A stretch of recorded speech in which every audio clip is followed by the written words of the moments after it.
Ladies and gentlemen, welcome to the Musical Center for the Arts. To avoid disruption to performers and fellow audience members, please turn all mobile devices completely off. We would like to remind you that photography and video recording of this performance is strictly prohibited. Also, take a moment and locate the nearest emergency exit to your seating area. Thank you, and enjoy the performance.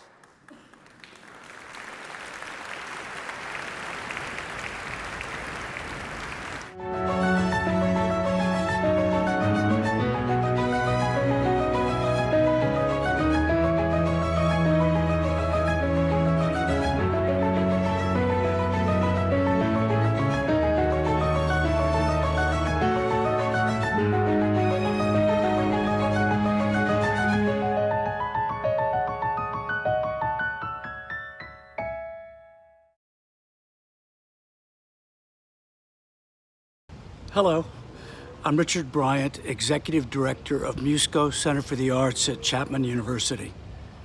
This evening, I welcome you back to our At the Musco online series, where you can connect with real people in real time, with faculty, students, professional artists, and one another, all engaged in what we call the art of community. Dance requires no words. It's universal.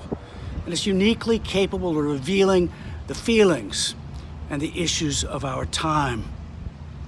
When I see someone who carries themselves in certain ways with power, grace, intentionality, and self-assurance, no matter their age, I can tell right away that person is a dancer.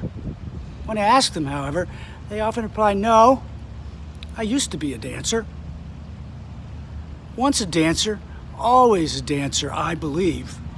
A person trained to dance, someone who has performed, is a dancer to their core. And they carry themselves as such until the day they die. I have long dreamed of creating a platform on which more of their stories can be told. So I am proud to introduce the first in Musco Center's new Ever a Dancer online series. Tonight, Musco Center and Copa's Department of Dance welcome Sean Greene and Liz Maxwell, two professional dancers turned educators. It's a true insider's conversation on the state of movement arts by two gifted people, each of whom is ever a dancer. And here's your host, Musco Center's Napoleon Gladney. Thank you, Richard. Good evening and welcome to the first Ever a Dancer online event in partnership with the Department of Dance at the College of Performing Arts at Chapman University. This is an At the Musco online event, putting dance at the center of the conversation. I'm Napoleon, your host this evening. If this is your first time joining us, welcome. Take a moment to like, follow, and subscribe on Facebook, Instagram, and YouTube. You can also join our email list for updates on new happenings and online events at muscocenter.org. We have received some brilliant questions from our viewers that will be included in tonight's conversation.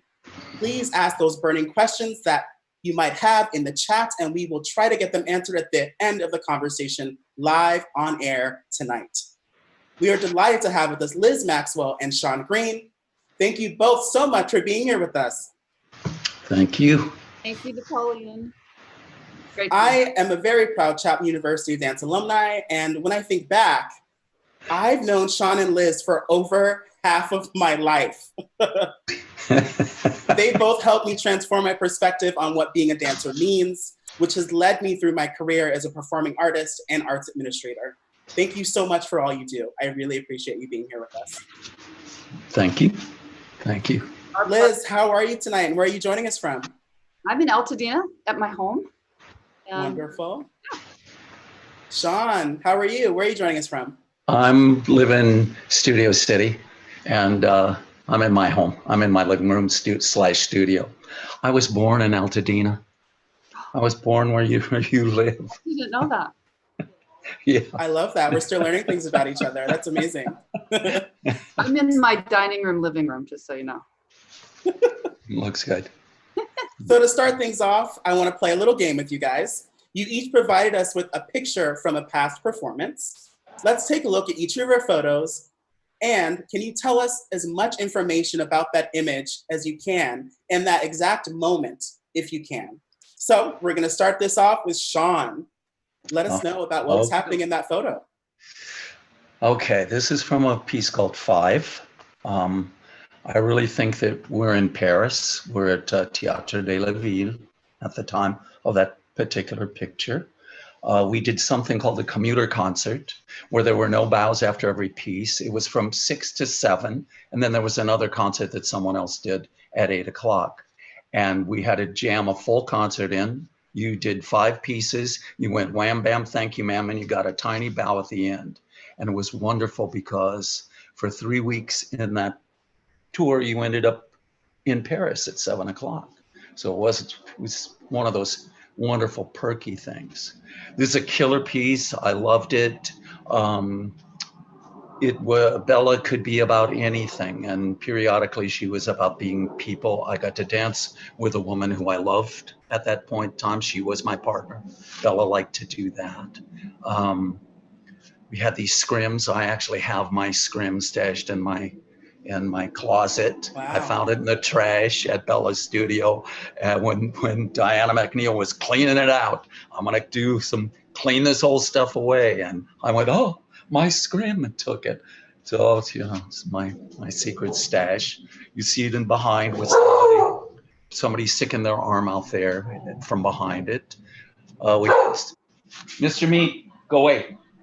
And my baby is telling us they're bad guys outside, or little kids or something. But it was a fabulous, very naked piece to do. I had just a wonderful solo. Bella had been given a grant to do 5 original pieces. There were 5, she got one of 5 original pieces with an original score to be composed for it, for American Dance Festival, back when it was in Connecticut College. And unfortunately, the composer kept sending us the final score. He was improvising on the piano, and she was trying to do it note for note. So when we showed up at Connecticut College to hear this thing, she had a fit. She was just having a fit. Then it was fun with the orchestra, because the Minneapolis City Orchestra, maybe, I can't remember. And it's a good thing I can't remember, because they wouldn't rehearse unless they were paid. And it didn't matter whether they were sight reading a modern piece of music. And the conductor liked me because I asked him to cue me in places where I had no idea what the music was telling me to do. Wow. So it was naked and hard. You want to know about the piece? That's about it. That's what I remember of the piece. Now, Sean, you mentioned Bella a lot. For our viewers out there that don't know, describe who you're talking about. A woman who should be of this time. I think the most politically active woman of any choreographer who ever lived, bar none. Her name is Bella Lewitzky. She received a grant for $150,000 from the NEA. They wanted her to sign an agreement that said, you will not insult anybody. You won't offend anybody with this. And she said, who will I offend? Show them to me and I will tell them. They said, no, you don't understand. This is just something that we put on here because we have to. She said, no, I'm a woman of my honor and my word is my bond. I will not say I won't unless you show me who it is.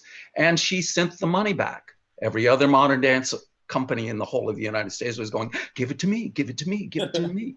And she then sued the NEA and won. She sued the government and eventually got the money. What's another thing? She told the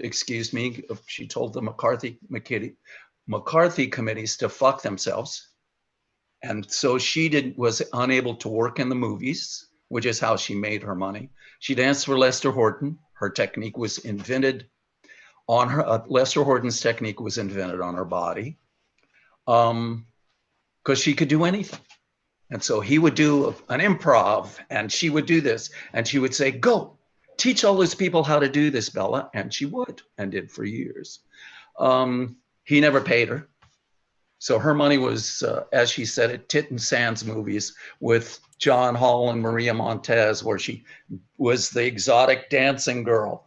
And she was in Romeo and Juliet with Norma Shear.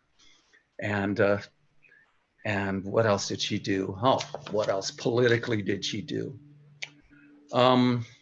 Wait, Sean, as you think about that, we'll come back to Bella's politics as we talk a little bit more about social justice and dance. But I think that was a great introduction to the legend that is Bella Lewitzky. Let's shift our focus now to Liz and your image. So Liz, describe what we see now in your image. Well, that is a famous piece of Paul Taylor's. I got to learn that piece when I was at Juilliard. It is that is the fifth. There's 5 sections to Bach music, and it was performed live. That picture was from a live performance. There's no video that I know of. Paul Taylor wouldn't allow it to be videotaped at the time. But I have a few photos, and because of that, it was such a pivotal dance. It was about a half an hour long. The music is beautiful. The experience is just so physical that I was so hooked on that kind of movement that just takes you to a transformative place where, outside of domestic life, you're just going beyond physically. And that piece and that part, she's jumping up over somebody's back and then falling down. But the part, and that was a very physical moment to, at the very end of this half an hour dance where everybody's running the whole time. So it was really a fun piece. But we've been working on that piece with some former Paul Taylor dancer, Rachel Berman, and with our students this year. And we had to stop this spring due to the pandemic, but hopefully we'll pick it up and be performing it at Musco with our students. And it's from what they have said to me in their reflections this semester, that they really are learning something new from having to do choreography that is already set, it's already historic, and that's a whole new experience for them. So I'm very hopeful to bring that to Musco at some point. Now, the piece is Esplanade by Paul Taylor, and it was originally performed in 1975. How is it for you, Liz, seeing current students, discover this work? You spoke to a little bit how they're challenged with learning repertory, but what about this work in particular? Are the students really getting out of it? Well, because it's such a community, the dance itself, and the counts are so stringent and particular, they really have to learn music. They have to learn how to hold the space between them and somebody else. So there's always a lot of different senses that they're using that they probably didn't have to use in many pieces where they're just doing a solo. This is split-second timing. And so it's something new for them. And I think they appreciated that. And there's also, it has to look natural. There's a style to it. It's supposed to look natural, but it's of course not, because it's counted and everything. So they realize that there's an aesthetic that they're also trying to achieve. I was in the first student group to perform that piece outside of his company, or the first group outside of the company. We did it in 1980. Wow, that was shortly thereafter, just 5 years. Wow, Liz, that's really cool. Yeah. Sean, do you have any positive memories of revisiting old repertory? I really enjoyed. We set a very powerful Bella piece called Pietas at Chapman, and I thought it was very successful. It's a very difficult task to do. I name names, yes. LA Dance Project just finished doing a piece called Kina Sonata, and I'm sorry, they all needed, it's hard when you're one kind of dancer and you have to become another, when you're trained one way. And they were beautiful, beautiful dancers. This is a professional company of beautiful dancers, but they didn't understand. They did not understand.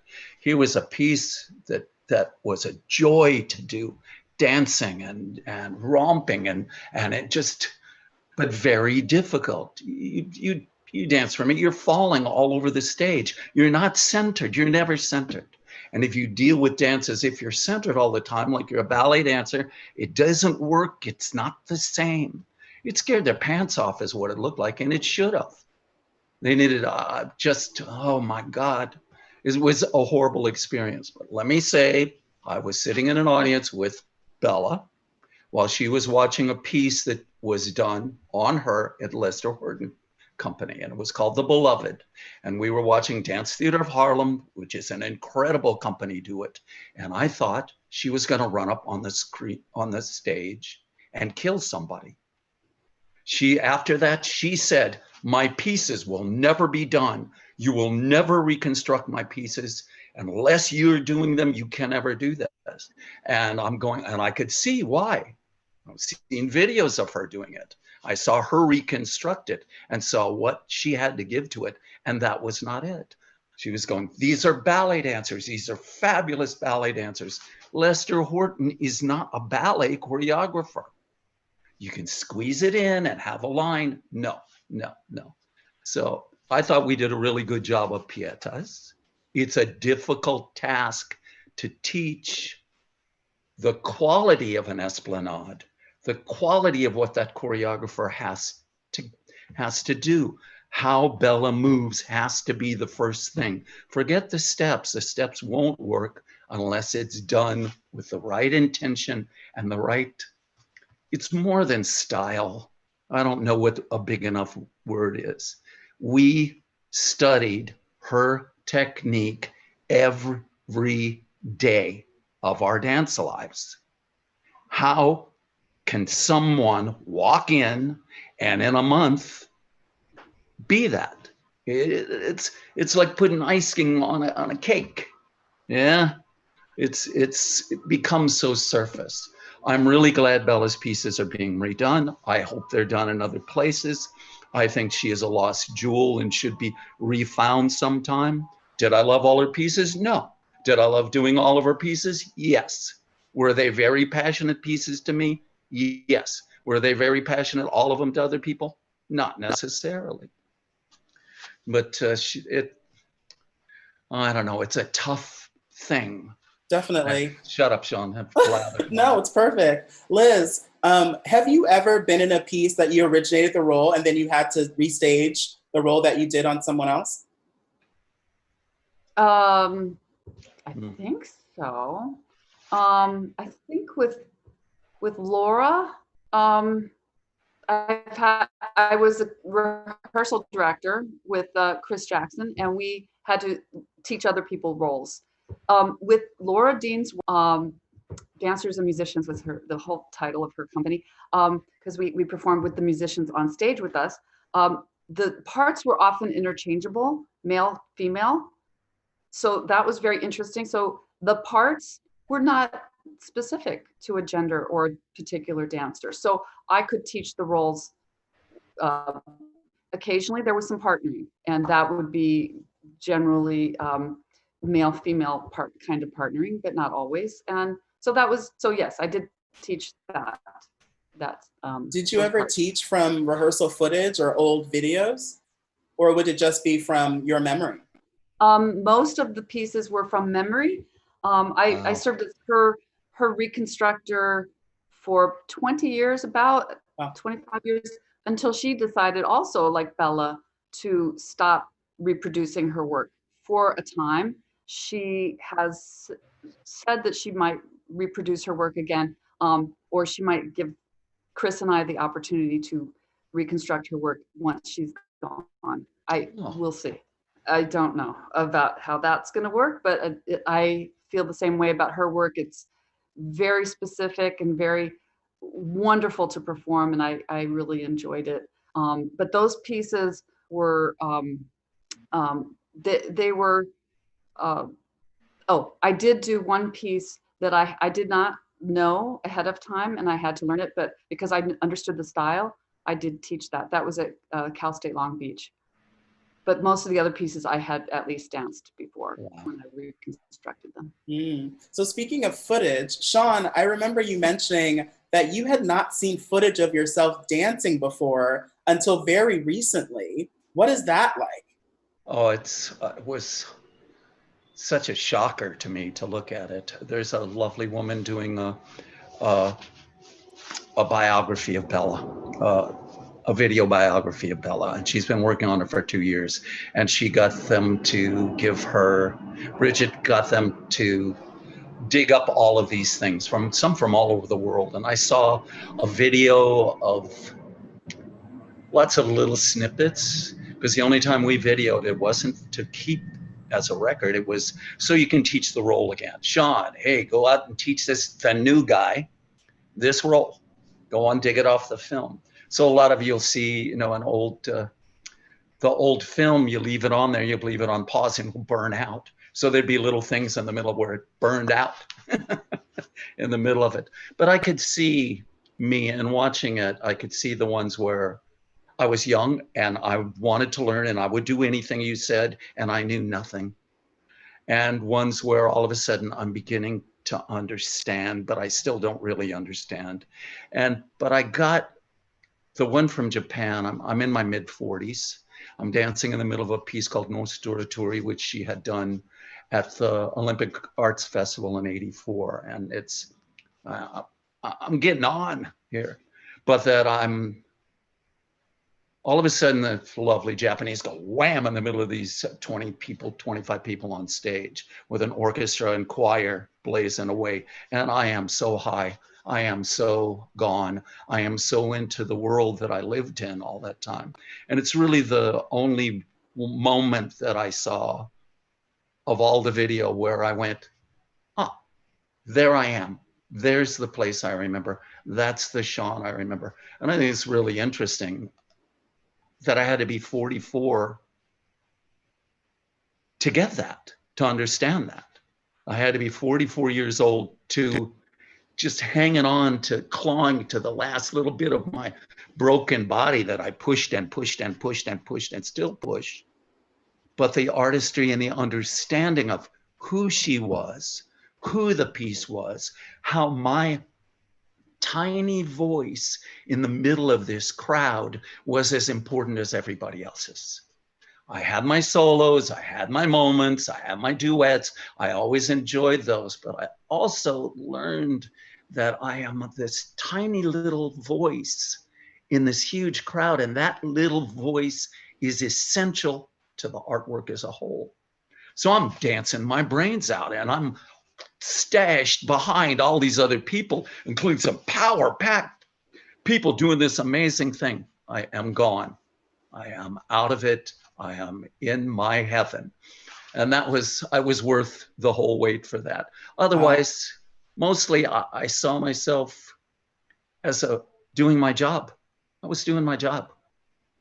The nicest thing Bella ever said to me on her last day on stage was that this is Sean Greene. I still think of him as the senior member of the company, and that Sean never walked a dress rehearsal in my life.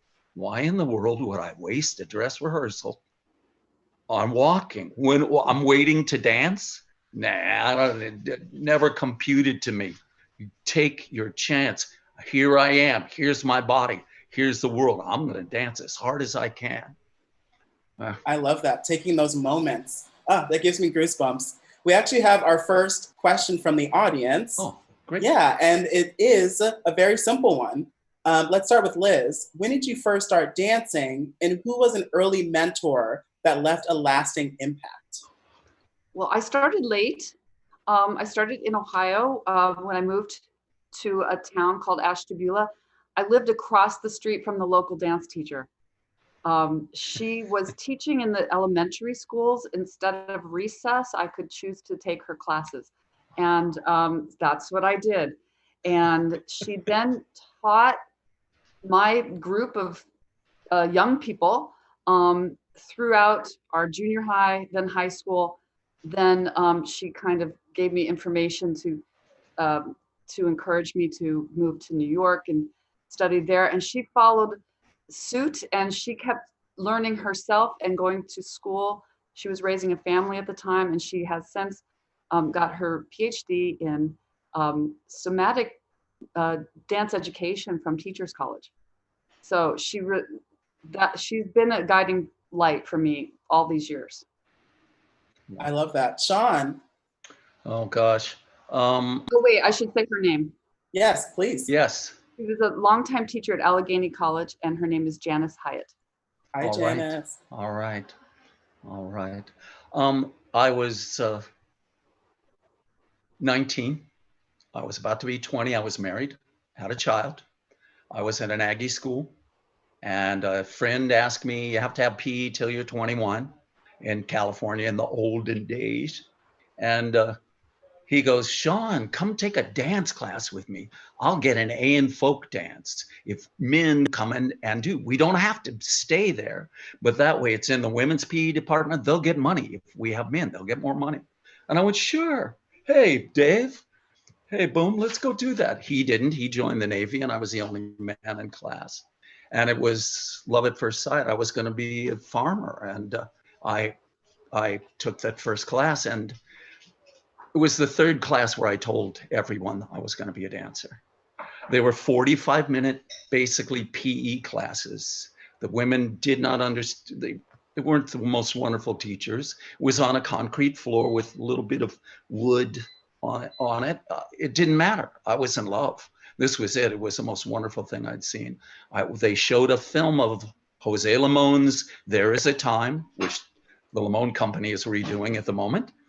And speaking of reconstructions, and I went, men, women together. Oh my God. I didn't want to be a ballet dancer, circus tricks and a tutu in my face. No, I didn't want to, I didn't want to be a Graham dancer. I saw a Graham film. The men do nothing and the women do fabulous dancing. No, but here was men and women, this big, strong, handsome man talking about his dances, passionate and full. Me go, me do this. Early influence, biggest influence. A woman who was, if you danced at Pierce College and called it a dance, they found a place to produce it. I danced in every theater, every little theater. We had outside dances. We danced once a week on a lawn if it was summer. We danced in every museum in LA. Those women, if you called it a dance, they were going to find a place. And they had one choreographer there whose name was Pam Franklin. Later on, I married because the first dance in the first marriage did not work out really well. And she made fabulous dances. And I got to do fabulous works. So in basically 2.5 years when I took Bella's audition and she took me, I had she said I had a good head and a good feet and nothing in between worked. But that I was willing to learn anything she wanted to give me. And with Pam's pieces, I knew how to dance. I was hired because she needed a man to do a concert at the end of a week. I got to have a man. I got a concert. He's left. And she told me afterwards, I will take you on, Sean. I will hire you because you understand my dances. And I did. It was easy. You think about what she's doing. You think about what's happening. It's more than the steps. And I knew that was my job. I knew that was my job. And it was the part that she required of me to do that. But also with Bella, I got to explain to you, when she took me, she looks you in the eye and she takes you by the hand and shakes your hand and said, I will do the best for you. I promise, but you must do the best for me. This was an honorable woman. A contract was nothing. This was a covenant with her word and my word. This was something from 1930s that I went, yes, I'm a black and white movie guy. Yeah, this is honor. I want to join this. This is an artist. I want to be with an artist. And that was it. 20 years later, I went, oh, time to grow up and go do something else. I love that. So now is a great time for us to transition into seeing some performance footage. We actually have some great clips, some solos, that we'll be able to go through tonight, and they are performed by Liz. The first of which is titled Return, which you choreographed, Liz, in collaboration with Bill Young, correct? Yes. Perfect. Let's take a look and then we'll talk about it more after. There it is. This is in unison.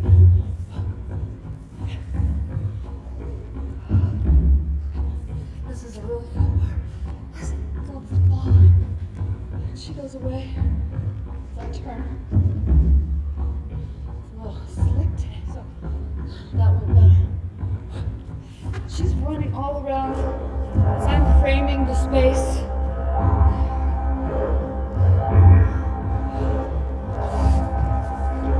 She's behind me now. I'm gonna catch up with her. She's on the opposite side of the space. And we're waiting. Kind of like we're in a boxing match. We both go. She's on the other side. We fall in towards the center on our tiptoes. Now we're back to back. Again, I'm waiting for the cue. She pushes me. And I hold center. Moving forward. And she's moving all around the stage. I get a moment of virtual stillness. Wonderful. That was Liz Maxwell performing the solo Return by Bill Young and Liz Maxwell. Liz, can you tell us more about that solo? That solo came from ideas that I was sharing with Bill about my movement profile, which is sort of an offshoot of Laban movement analysis that I learned from Warren Lamb. But we were working with that as a template for many ideas. What this piece ended up being was kind of 3 different inquiries. And the clip that you just showed was what I enjoy about it is that the spoken word was improvised. There were some basic, I guess, parameters that he gave me, and he would kind of challenge me with different things to do, but it was improvised. And I feel like after dancing for so long and performing, that this was a really wonderful other challenge that I had never done before. And it really keeps it current.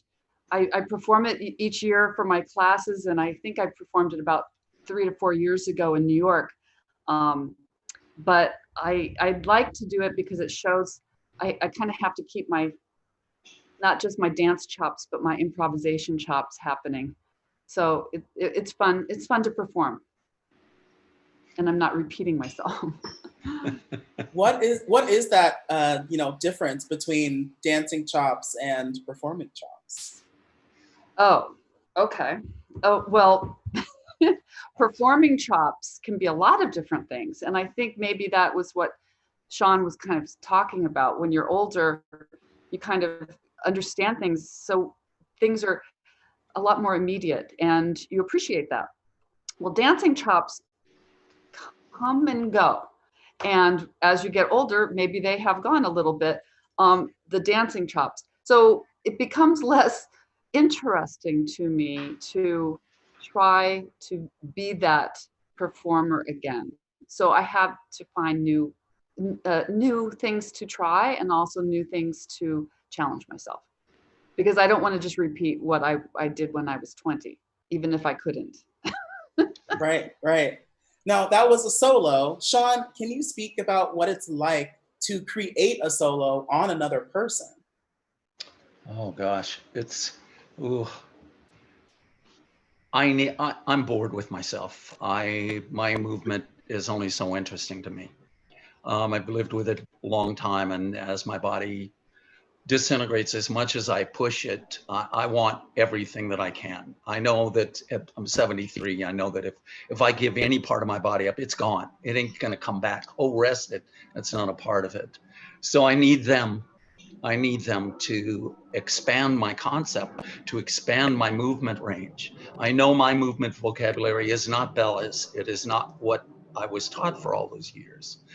My vision of what a body can do is much bigger than and much more three-dimensional than she was, than what I did from watching those videos. But that I need them. I need to play with them. I need their essence. I need their energy. I need to figure out what they can do and what they can't. I need to push them for what I want, and then let it go and let them become what it really is. I have always believed that the dancer will discover more about what the dance is than the choreographer ever envisioned. And a part of that person's job as a dancer is to continue to explore. I'm not saying change the movement. I'm not saying you're given your notes. That's all you can do. No improvising in the middle of your Mozart. Yeah. But that, how do you say it? How is it to be done?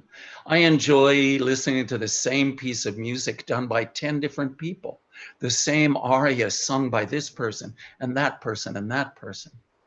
I was lucky to have a woman who expected that of me. And I expect that on the people who I choreograph on. I don't want them, I want them to do their damnedest to do what the movement is. And we're humans, so that comes and goes. You throw the dice, doesn't mean it's going to happen. You get 7-11 whenever. You train as a technician so that your percentages go up. But if you're a brave dancer, if you're cowardly, you can keep your percentages up. They're boring. If you're a brave dancer, if you're a brave creative artist, then your percentages go down. You just have to get stronger, have to get more technical, have to figure out what happens when the shit hits the fan. Because if you really are brave, that does happen too. It's fun. It's a very personal relationship. I love finding out what they can't do and making them do it. It's a Bella thing too. You can't stand in releve on your left foot, Sean. Here you are in the next piece, in releve all the time before on a God and Man. You can't move your hands? Whoop, here's a hand solo. It's that Bella thing. I don't want to speak like Liz. That interests you now. Well, that interests me. It interests me to push them into places that they aren't necessarily even with. They aren't necessarily on an even keel with, to learn how to do it. And once it's theirs, then it's theirs forever, and they can conquer it forever. That is very true. That is actually a good segue, because we have another great question for the audience, and I'll give this to Liz. What is it like casting, deciding on who's going to do these dances that you're creating? What is that like for you? I think like Sean, I feel like I have an affinity with someone if it's a new piece, or are we talking about reconstruction? I'm not sure. Reconstruction is easy in a way, because I feel like I know the roles and I know what will look good. And see, after teaching so long, I can see everybody's essence. So I can kind of understand that.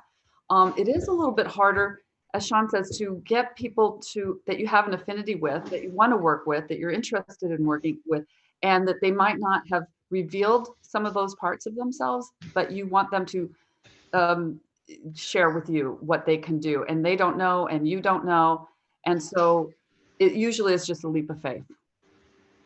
But it's an exciting leap of faith. Now, we have another clip, and Liz, you were cast in this, another solo, and it is actually called Escape, and it's choreographed by Sokolow. All right. Escape is a part of Sokolow's iconic evening-length work from 1955, Rooms, which is a powerful portrayal of the terrifying loneliness that afflicts people living isolated while still in close proximity to one another, which is also fitting right now, as so many of us have been isolating in place. Let's take a look at that clip now.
That was Liz Maxwell performing an excerpt of the solo Escape from Anna Sokolow's evening length work, Rooms.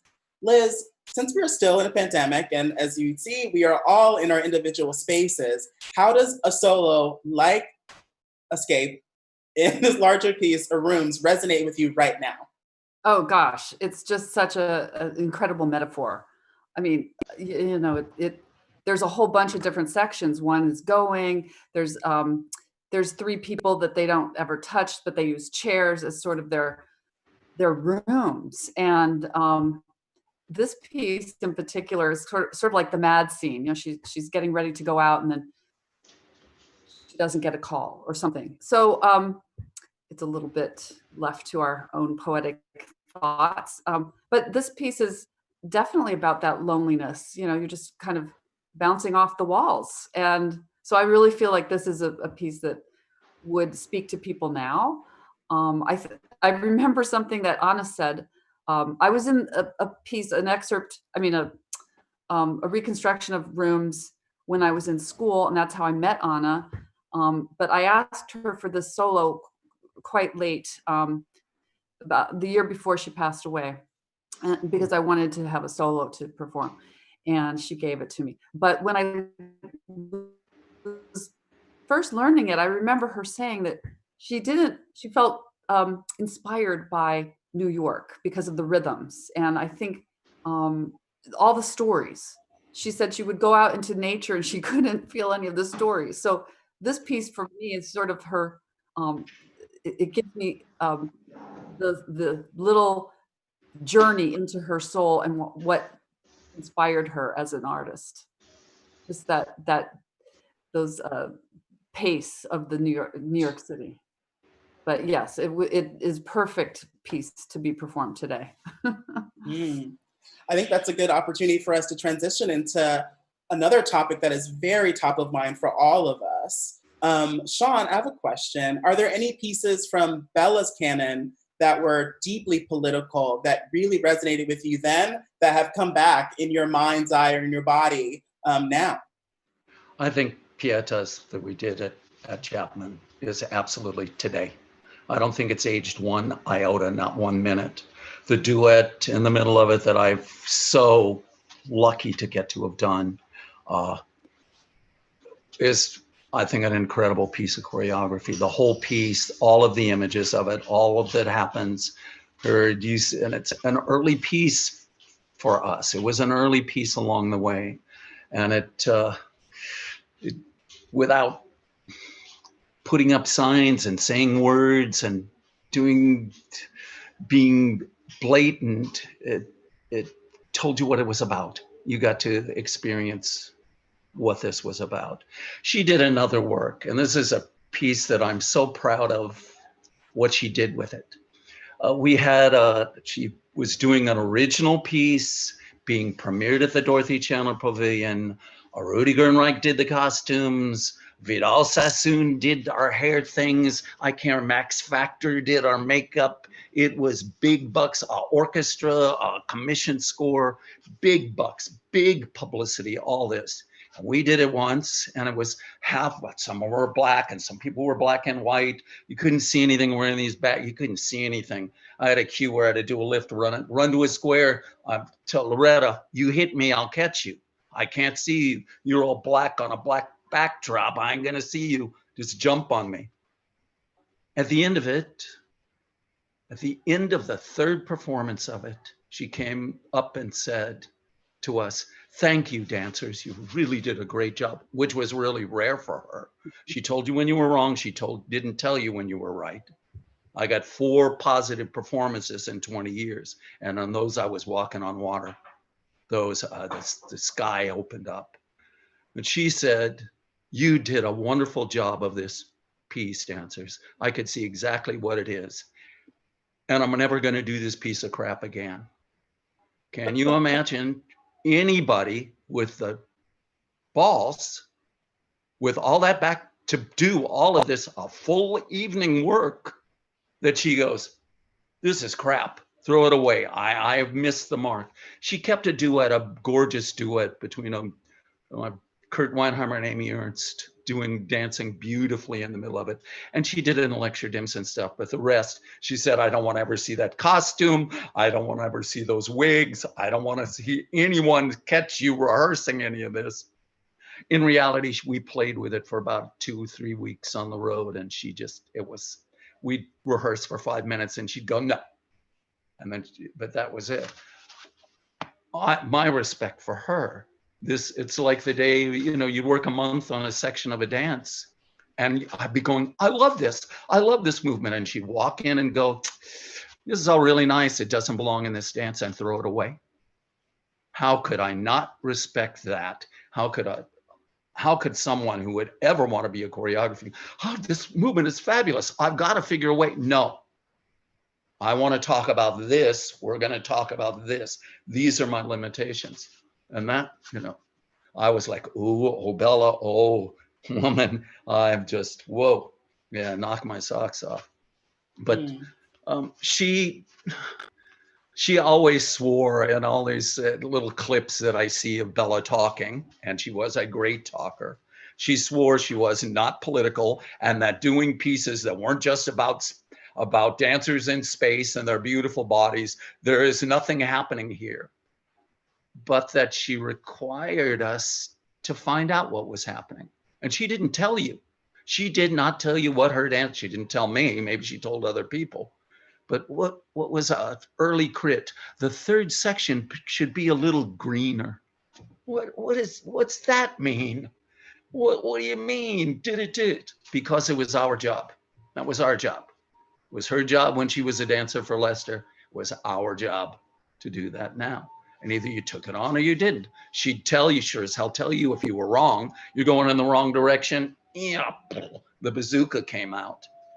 But if you were good, she wanted you to invest. She wanted you to be something more than an automaton. Speaking of the body being a powerful tool, it has been said in the past that the body itself is political. Being that we are all of the dance community and we are all reeling from the effects of racial injustice, implicit bias, and systemic racism, I find myself often thinking about the ways in which dance in the past has responded to the call for equity, diversity, and inclusion. But there's a long way for us to go. And there are ways for people in positions of systemic power to bring about systemic change. If you both feel comfortable looking back at your careers and past experiences, are there any particular people or moments that pushed you to look deeper at your privilege and the power that you have as a dancer, as a creator, as an educator? And what ways has that kind of shifted your thought process and view on where dance can go with a social justice leaning focus? Liz? Well, it reminds me of a piece that Donald Byrd did called Cruelty and Reconciliation. And this piece was kind of set on a playground, let's say, and there were a group of bullies dressed in like uniform kind of costumes. I've seen that piece. And I did that for a number of years. I can't remember if we did it here in LA.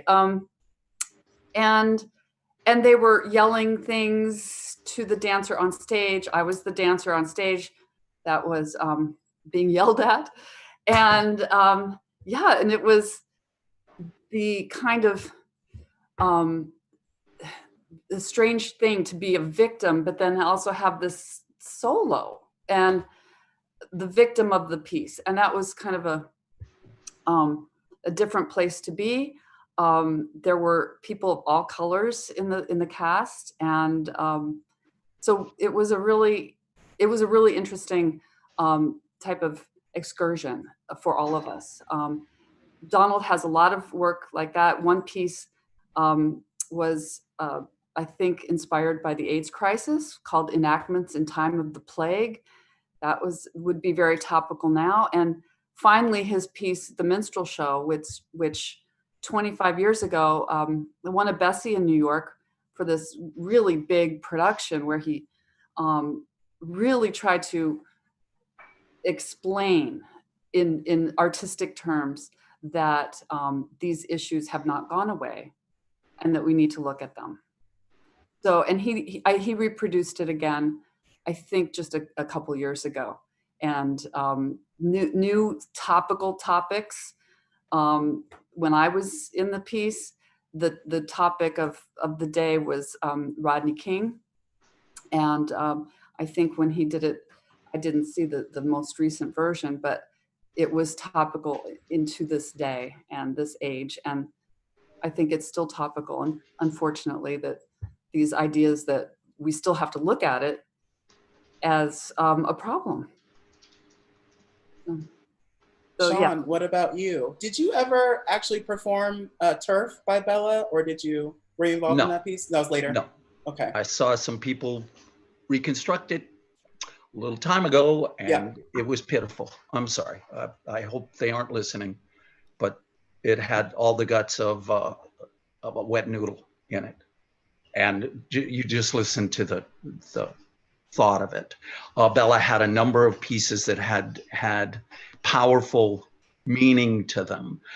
One, oh gosh, I can't remember the name, Confines, where it was us surrounded by these big black pillars and ropes and slamming the crap out of you. You were in a prison with 6 other people. I don't know whether we were in a prison or not. I did not ask her, but it felt like that. Very violent, running around slapping.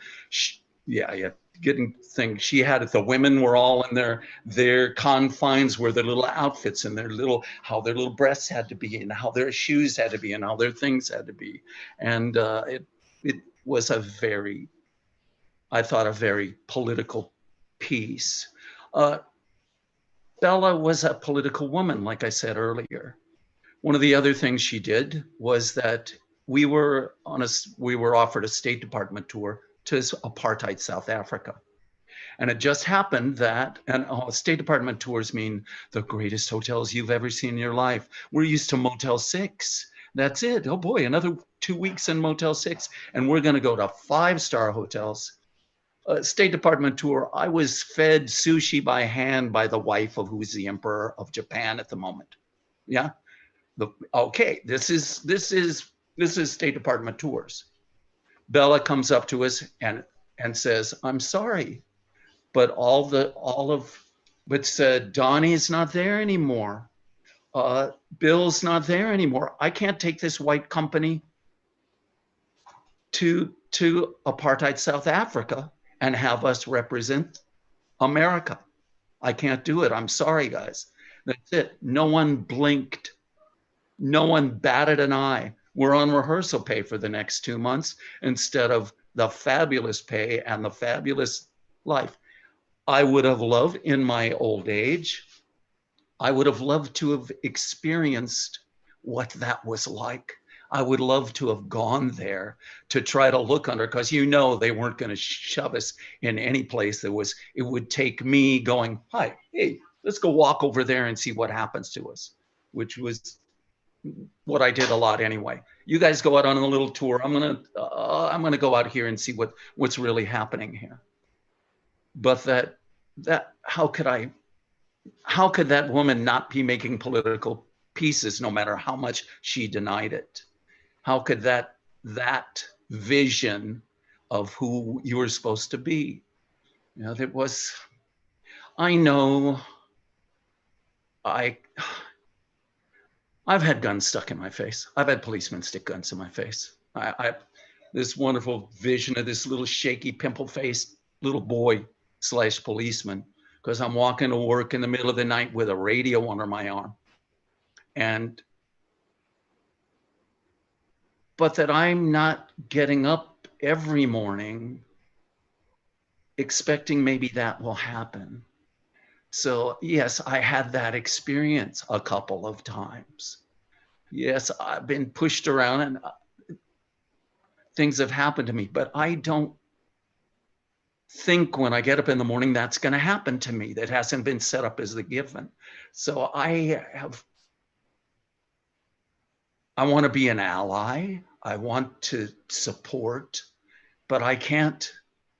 I've been left out of that equation. My family's from the South. I'm the first one born here. Why I don't understand. Why was my first time I was sent home from elementary school was for being in the in the first time I was sent home from school with a note was for being in the girls' line in first grade, because I couldn't keep my hands off Camellia, who was as black as chocolate. And I just had to touch her and kiss her all the time. So I was sent home for being in the wrong line. Why was it all right if I'm raised by these very, very Southern people? Why, I don't know. I don't know. I would love to have an answer to any of this, other than I have great hopes for everything I hear from the age of the people we get to teach, are all of these visions of what we can be. And then from the police, the shootings in the schools, these poor little kids have been trying to get some kind of change going. And all of a sudden, I feel like maybe because we were locked in our houses together and getting slapped around by, you're going to die if you don't do this, this, and this, that maybe that's given us a chance to figure this thing out that should have been figured out so long ago. Napoleon, and the dance world, you know, and I know the dance world, I know there has to be racism there, but no one ever, if it's one of those places where if you come up with the goods, it doesn't matter if you're old or young. It's how I always felt.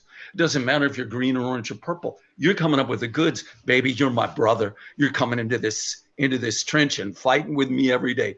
We enter that room every day sweating and going, another Tandu, here we go. And you're in the same boat. And if we all can get in the same boat and go for the same struggle, I think that's our only chance. That is our only chance. I'm going to join this group over here and do this, and I'm going to join this group. I look at those crowds. I mean, I had my protesting go out days a long time ago over war and the evil and idiot presidents, and here we are again. But I never saw crowds like this. I never, men and women and children, and there is no, they were all everything, gay and straight and in between, and all of this wave, politically what happened in Washington, and this wave reaction. The wave went out, smash. Oh, he's coming at us, whong, and now it's washing away. And what's coming up going, we can't reverse everything. The good old days, when he was going, bring back the good old days. I'm going, don't you remember what the good old days were? How old are you? The good old days of America. Oh boy, 1956 again. You know, anyway. That's great, Sean.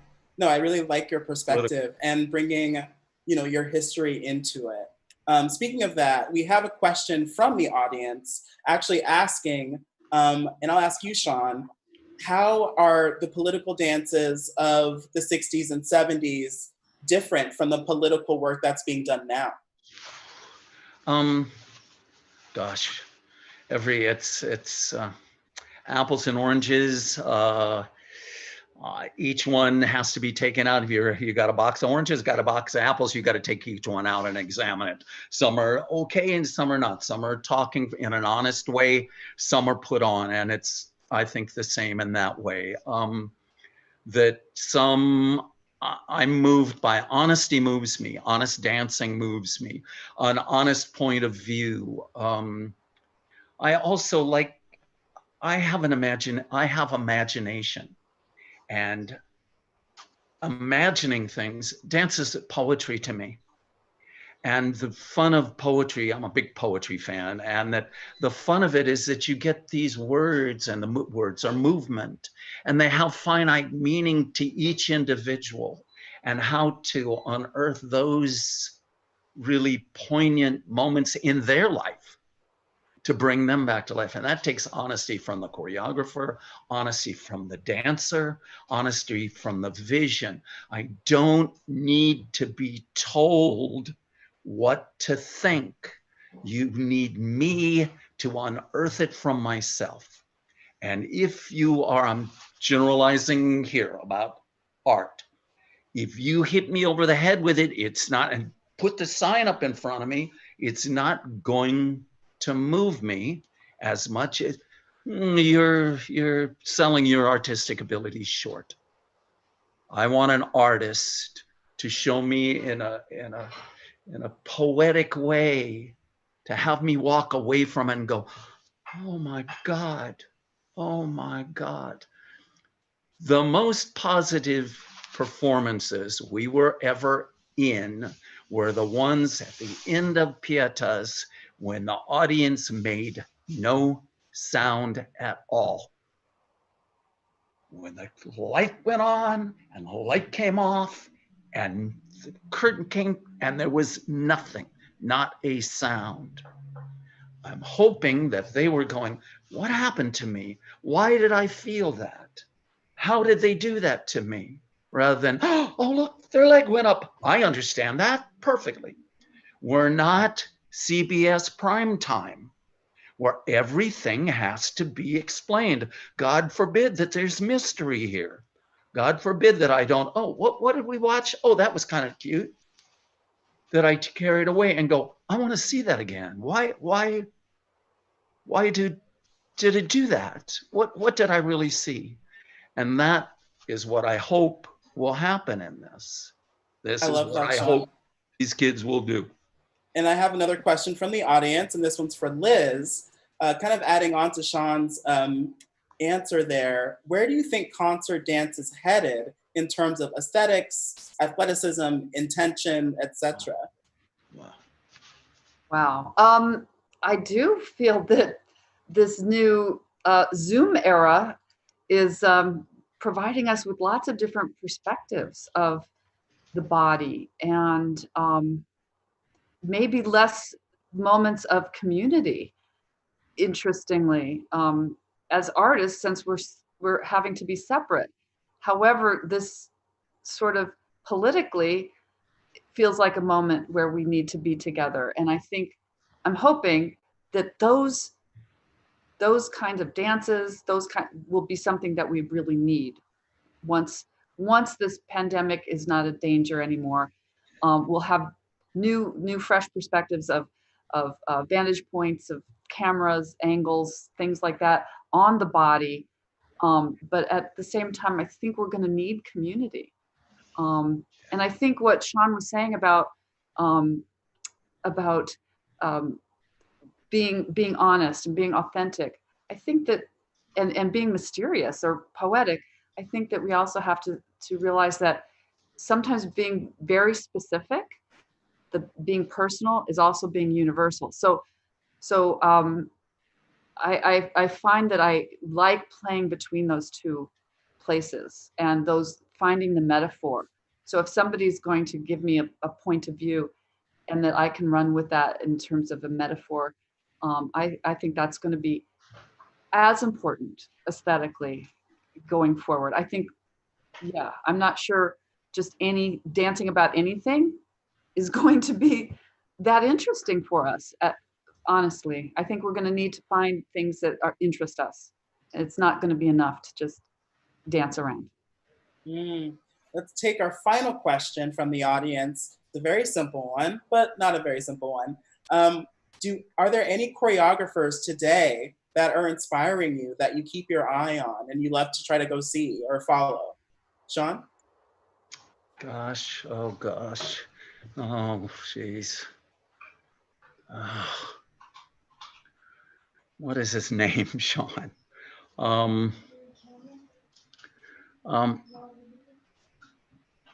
Elfman.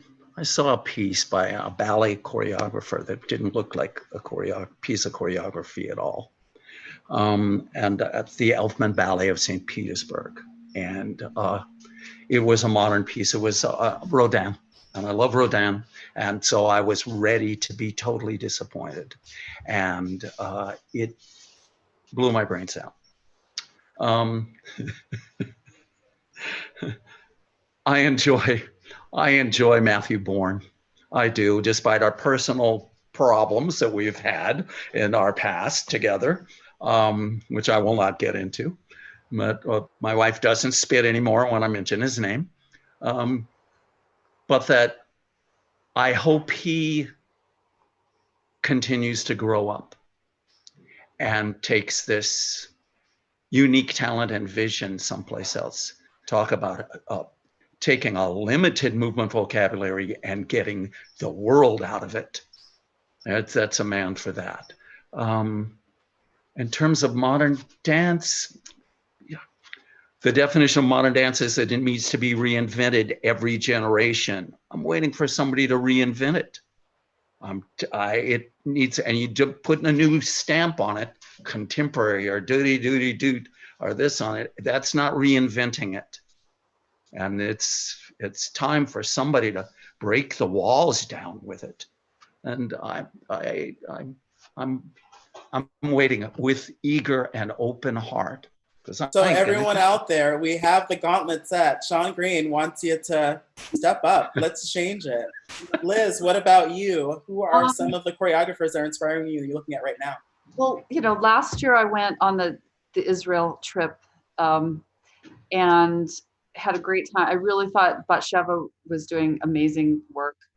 I'm no expert on all of their works, but the one that we saw was just amazing, and I loved it so much. And then Akram Khan also doing really interesting work that I feel is political, is about the bodies, about global citizens.